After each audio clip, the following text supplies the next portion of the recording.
So let's move on to our next case. You're asked to see a 47-year-old woman who has a history of non-Hodgkin's lymphoma. Her tumor is high grade but very responsive to chemotherapy. She underwent her first cycle 2 days prior and is now admitted with hyperkalemia and decreased urine output. On physical exam, it's relatively unremarkable, but her serum creatinine on her labs is now elevated to 4.2. So you can see that that's highly elevated. Her potassium is high at 5.9.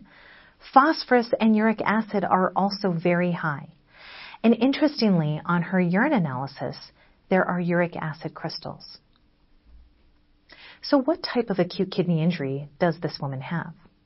Let's go through our clinical case in order to find the answer.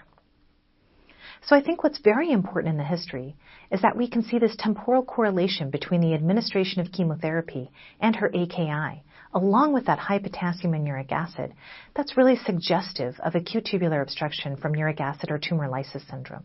And essentially what happens is that tumor is so chemosensitive that when chemotherapy is administered, it's like liquid.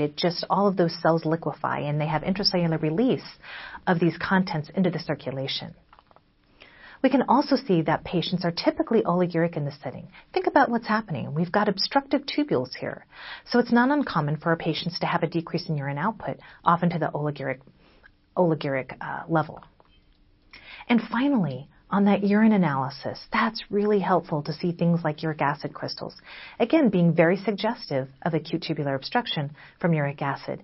And in this situation, the answer to our question is that she does have acute tubular obstruction due to tumor lysis syndrome.